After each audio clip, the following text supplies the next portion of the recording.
Hello मेरे प्यारे बच्चों, आज हम आप लोग के लिए लेकर आए हैं क्लास 10th एनसीईआरटी साइंस यानी विज्ञान, जिसमें अध्याय 10 प्रकाश परावर्तन एवं अपवर्तन। इसमें हम लोग जो है दर्पण फार्मूला, मिरर फार्मूला जो हमारा है उसका डेरिवेशन करेंगे, उसको प्रूव करेंगे यहाँ पर, वह भी उत्तल दर्पण के लिए। किसके लिए? For convex mirror. इसमें हम लोग उत्तल दर्पण में कैसे दर्पण सूत्र का निगमन करेंगे इसके बारे में इस वीडियो में समझेंगे। तो पहले हम लोग फिगर बना लेते हैं। इसके बाद फिगर को जब आप मुख्य रूप से समझ जाएंगे, मुख्य देखिए क्या हमारा है, फिगर होता है। किसी भी फार्मूले को डिराइव करने के लिए उसका जो फिगर बनाया जाता है वही मुख्य होता है। हमने उत्तल दर्पण में सीख लिया, अब उत्तल दर्पण हम लोग आज के लेक्चर में जानेंगे। तो पहले हम फिगर बनाते हैं यहाँ पर।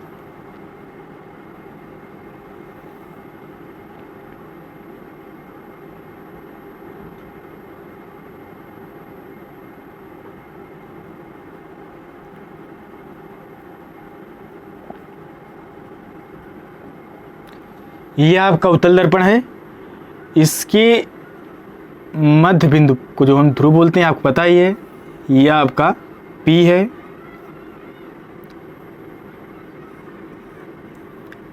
इसके एक सिरे को हम यहाँ पर M1 नाम दे दे रहे हैं, दूसरे सिरे को M2 नाम दे दे रहे हैं। M1 और M2 नाम दे दिए। तो इससे इसके दर्पण के ध्रुव से कुछ निश्चित दूरी पर एक वस्तु रख दी जाएगी। यह मान लीजिए हमने वस्तु रख दिया AB। क्या रख दिए? AB। तो किरण अरे खींचने के नियम में बताया था आपको, वहाँ पर बताया गया कि जो पहली प्रकाश किरण है वह मुख्य अक्ष क्या होती है, समांतर चलती है। और मुख्य अक्ष के समांतर चलने वाली प्रकाश की किरण दर्पण से परावर्तन के पश्चात फोकस से, कहाँ से? फोकस से आती हुई प्रतीत होती है उत्तल दर्पण में। क्योंकि उत्तल दर्पण प्रकाश किरणों क्या करता है, डाइवर्ज कर देता है, या डाइवर्जिंग मिरर होता है। यह प्रकाश किरणों को डाइवर्ज कर देता है। तो यहाँ से जब कोई प्रेक्षक खड़ा होकर देखेगा तो यह किरण आप कैसी दिखाई देगी उसे, तो यह उसे वहाँ पर फोकस से आती हुई प्रतीत होगी। तो यह बात क्लियर है। और दूसरी जो किरण है वह आपकी जब इस पर इंसिडेंट होगी, इस उत्तल दर्पण पर, तो यह उसी मार्ग में वापस लौट जाएगी। रिफ्लेक्शन पश्चात 90 डिग्री पे यह इंसिडेंट होगी और यह उसी मार्ग में क्या होगी, वापस लौट जाएगी। तो इसे जब हम आगे बढ़ाएंगे तो यह वक्रता केंद्र पर जाकर मिलेगी। कहाँ जाकर मिलेगी? वक्रता केंद्र पर। यह पॉइंट आपका है C। तो आप देख रहे हैं यहाँ पर जो है यह वक्रता केंद्र पर जाती हुई प्रतीत हो रही है। जो किरण वक्रता केंद्र की ओर जाती हुई प्रतीत होती है, आपको बताया गया है कि वह दर्पण से परावर्तन के पश्चात उसी मार्ग में वापस लौट जाती है। उसी मार्ग में क्या होती है, वापस लौट जाती है। और दोनों किरणें जब जहाँ पर एक दूसरे को इंटरसेक्ट करती हैं वहीं हमारा क्या बनता है, इमेज बनता है। वहीं हमारा क्या बनता है, इमेज, यानी कि प्रतिबिंब बनता है। तो यह वस्तु AB है, तो इसका बनने वाला प्रतिबिंब हमारा A', B' होगा। इसको हम नाम दे दिए A', B'। तो यहाँ यह जो पॉइंट आपकी है इसे हम M मान ले रहे हैं। यहाँ से एक लंब डाल दे रहे हैं मुख्य अक्ष पर। जो आपका मुख्य अक्ष है इस पर एक लंब डाल दे रहे हैं यहाँ पर। इसको लंब का नाम यहाँ पर हम दे दे रहे हैं MN।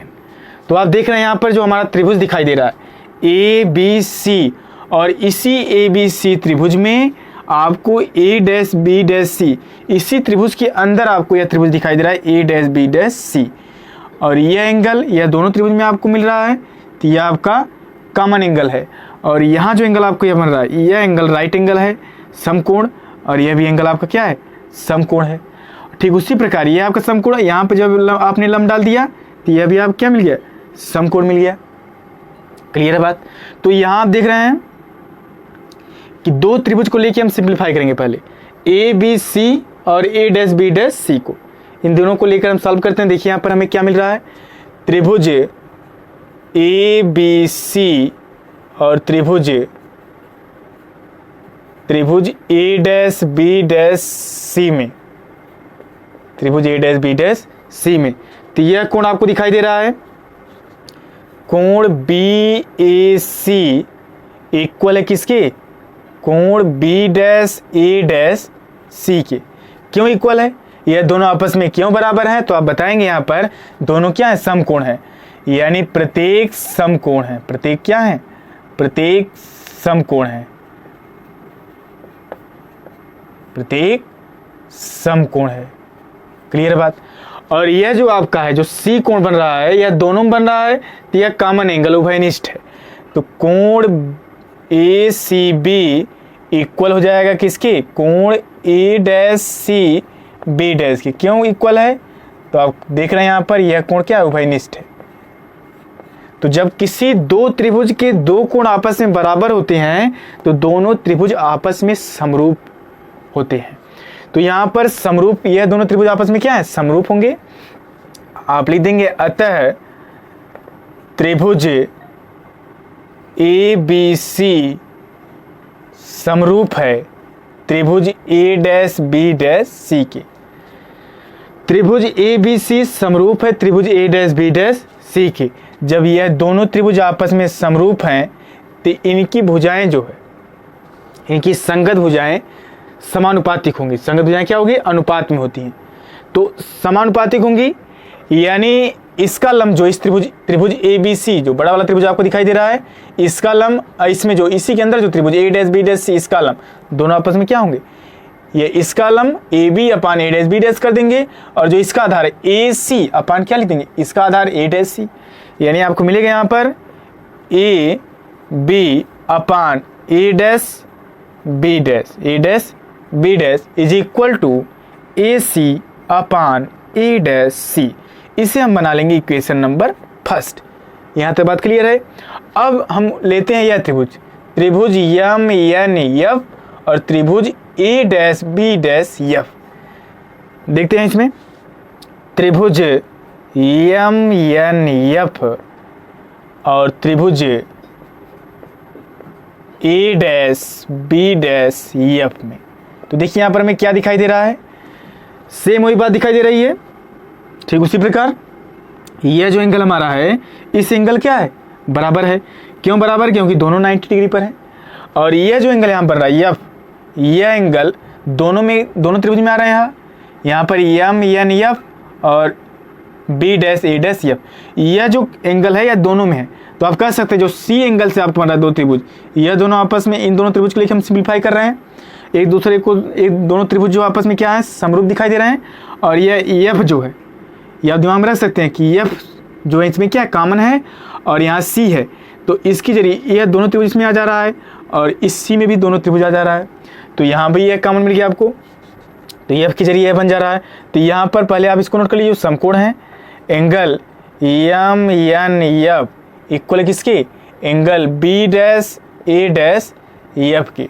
क्यों इक्वल है, तो यहाँ पर इसलिए इक्वल है, इसलिए बराबर है क्योंकि प्रत्येक क्या है, समकोण है, प्रत्येक समकोण है। और यह एंगल जो F है, यानी एंगल MFN किसके इक्वल है, तो आप देख रहे हैं यहाँ पर एंगल A'(F'(B' के। क्यों, क्योंकि उभयनिष्ठ है। तो जब दो कोण आपस में बराबर हो गए तो यहाँ से आप क्या मिल जाएगा, दोनों त्रिभुज आपस में क्या हो गए, समरूप हो गए, तो इनकी भुजाएं समानुपातिक होंगी। तो इस प्रकार आपको यहाँ से मिल जाएगा, आप लिख देंगे अतः त्रिभुज MNF, अतः त्रिभुज MNF समरूप है त्रिभुज A'(B')F के। तो आपको इसका लंब यानी MN अपान इस A'(B')F त्रिभुज में A'(B'), तो संगत भुजाएं अनुपातित होंगी। यहाँ पर क्या मिल गया आपको, MN upon A'(B') is equal to, यहाँ से आप क्या मिल गया, इसका आधार FN अपान A'(F), FN अपान A'(F। यह हम मान लेते हैं इसको इक्वेशन नंबर सेकेंड। तो देखिए यहाँ तक बात आप क्लियर हो गई। अब इसमें हम क्या करते हैं, जो MN हमारा है, MN को आप देखिए, तो MN AB की इक्वल है। क्यों इक्वल है, क्योंकि ये जो प्रकाश किरण चल रही है मुख्य अक्ष के समांतर जा रही है, तो MN किसकी इक्वल है, AB से। फिगर से आपको दिखाई दे रहा है बिल्कुल।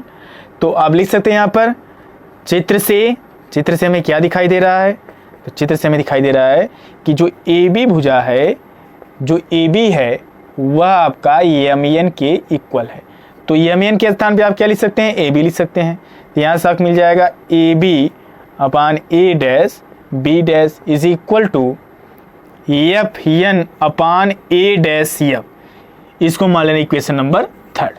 अब देखिए इक्वेशन 1 एंड 3, समीकरण 1 व 3 से में क्या दिखाई दे रहा है, लेफ्ट हैंड साइड इक्वल दिखाई दे रहा है, A B upon A dash B dash, और यहाँ भी आप क्या है, A B upon A dash B dash. तो लेफ्ट हैंड साइड इक्वल है तो राइट हैंड साइड भी क्या हमारा हो जाएगा, इक्वल हो जाएगा। तो यहाँ से आप देखिए समीकरण 1 व 3 से, समीकरण 1 व 3 से देखिए हमें क्या दिखाई दे रहा है, लेफ्ट हैंड साइड इक्वल है तो राइट हैंड साइड भी क्या हमारा हो गया, इक्वल हो जाएगा। तो यहाँ से आप लिख सकते हैं A C upon A dash C is equal to F N upon A dash F. यह हमारा इक्वेशन नंबर हो गया 4।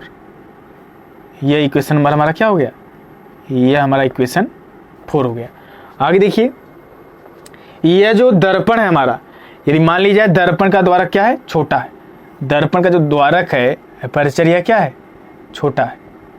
दर्पण का द्वारक जब छोटा होगा तो यह जो प्रकाश किरण चलेगी यहाँ से, इस प्रकार यहाँ से डाइवर्ज हो रही है, तो यहाँ से जो हम लंब ड्रा करेंगे यह क्या होगा, बिल्कुल इसके इस पी के जो एम एन ड्रा किया गया है, एम एन, यह पी के बिल्कुल करीब होगा। तो आप यहाँ से लिख सकते हैं एफ एन के स्थान हम क्या मान सकते हैं, एफ पी लिख सकते हैं। तो इस प्रकार हम यहाँ से लिख सकते हैं एफ एन के स्थान पर एफ पी। कब, जब दर्पण का द्वारक हमारा छोटा हो। यहाँ लिख देंगे यदि दर्पण का द्वारक बहुत छोटा हो,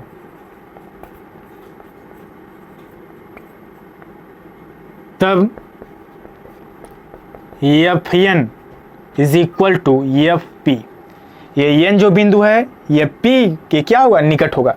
तो एफ एन इज इक्वल हम लिख सकते हैं एफ पी। पुट कर दीजिए वैल्यू इसमें, तो आपको मिल जाएगा A C upon A dash C is equal to F P upon A dash F. यह हमारा इक्वेशन नंबर हो गया 5। अब देखिए फिगर के जरिए, फिगर के माध्यम से हम लोग जो है पूरी बात कवर कर लिए। अब केवल यहाँ पर वैल्यू पुट करना है और इसे सिंप्लीफाई करना है। तो देखिए यहाँ पर क्या मिल रहा है हमें, ए सी वैल्यू हमें नहीं पता। अच्छा एक बात और ध्यान देते हैं, इस दर्पण के ध्रुव से हमें दूरी को मेजर करना होता है। तो आपको बताया गया चिन्ह परिपाटी के नियम में जो आपतित किरण हमारी है, जिस दिशा में किरण आपतित होती है, तो प्रकाश की जो किरण हमारी आपतित प्रकाश की किरण की दिशा में जो दूरी हम मापते हैं वह जो है धनात्मक चिन्ह के साथ लेते हैं, और उसके विपरीत दिशा में, आपतित किरण की विपरीत दिशा में जो हम डिस्टेंस मेजर करते हैं वह ऋणात्मक चिन्ह के साथ लेते हैं। या ऐसे भी कह सकते हैं दाहिनी तरफ की दूरियां बताया गया है धनात्मक चिन्ह के साथ और बाईं तरफ की ऋणात्मक चिन्ह के साथ। तो इसमें आपको ध्यान देना पड़ेगा, इस उत्तल दर्पण में जो हम इमेज बनाए हैं तो यहाँ पर हमें ध्यान देना पड़ेगा। यह वस्तु रखी गई है दर्पण के ध्रुव से इसकी दूरी, यह हमें मिल जाएगा क्या, इसको यू से दिखा देंगे। वस्तु की दूरी को हम किससे दर्शाते हैं, यू से। यू वी एफ में ही हमें संबंध निकालना है और इन सब दूरियों को हम पहले यहाँ दर्शा लेते हैं। तो आपको बताया गया है कि पी से जो वस्तु रखी गई दर्पण के ध्रुव से वस्तु की दूरी यू से दर्शाते हैं, इसको यू से दिखा दिए। जो हमारा इमेज बन रहा है पृथ्वी में, इसको वी से दर्शा दे रहे हैं, यह पॉइंट हो गई। और यह जो हमारा फोकस है, फोकस से दर्पण की ध्रुव फोकस तक की दूरी को आपको बताया गया फोकस दूरी होती है। और वक्रता केंद्र यानी दर्पण के ध्रुव और वक्रता केंद्र तक की दूरी आपको बताई गई है वक्रता त्रिज्या, इसे आर से दर्शाते हैं। यह हो गया आपका। तो आप देखिए यहाँ पर ए सी, तो ए सी वैल्यू आपको पता है, ए सी वैल्यू आपको दिखाई दे रहा है इसमें, तो ए सी वैल्यू हमें नहीं दिखाई दे रहा है। लेकिन यहाँ जी आप देख रहे हैं कि P से A तक की दूरी आपको पता है और P से C तक की दूरी आपको पता है।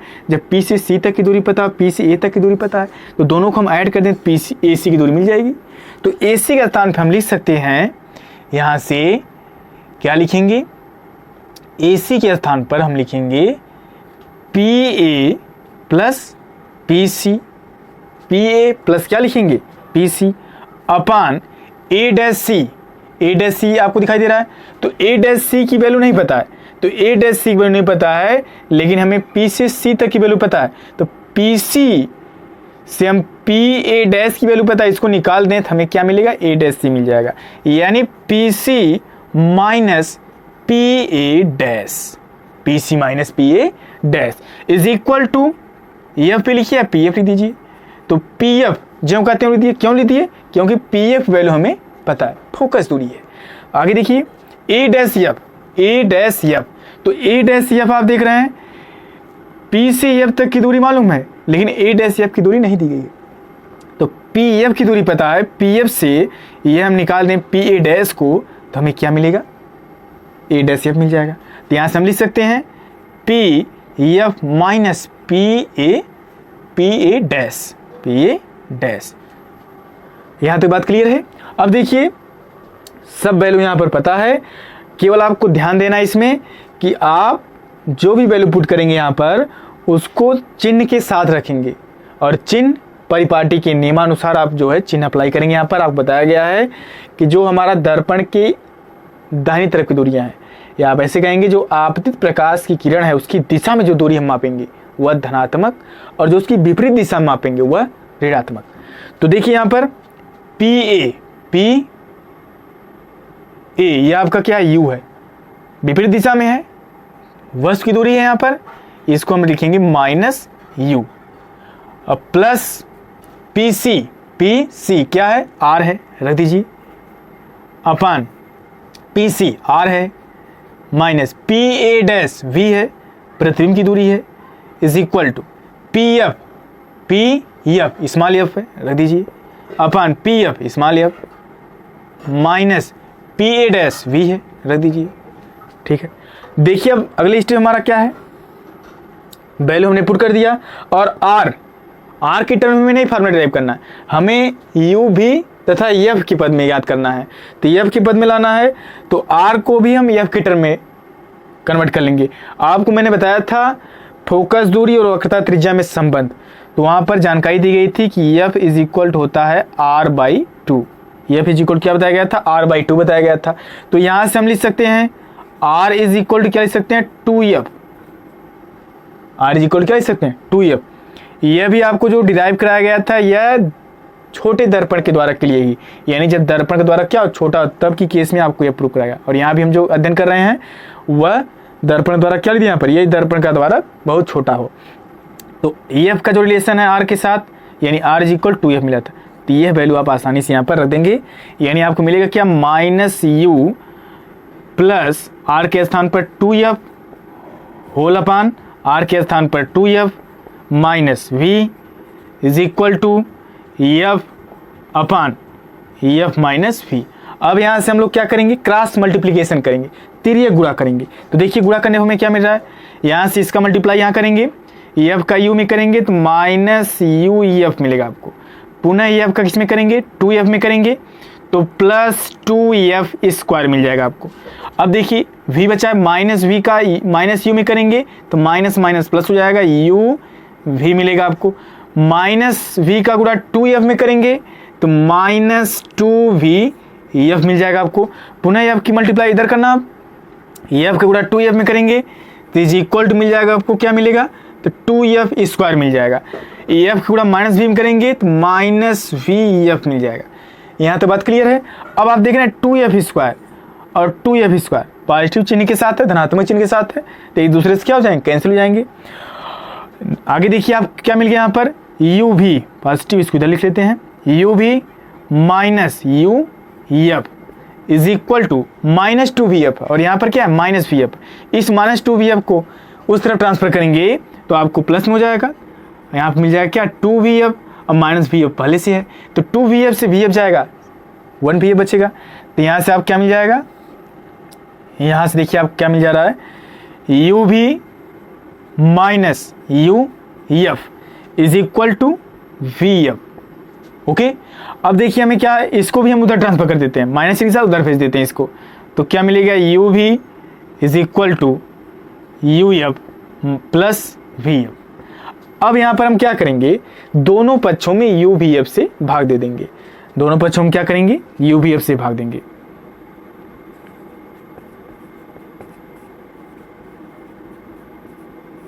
दोनों पक्षों में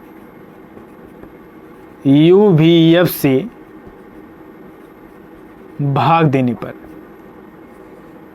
भाग देने देखिए हमें क्या मिल रहा है, जब दोनों पक्षों में UVF से भाग देंगे तो यहाँ से देखिए हमें क्या मिल जा रहा है, UV अपान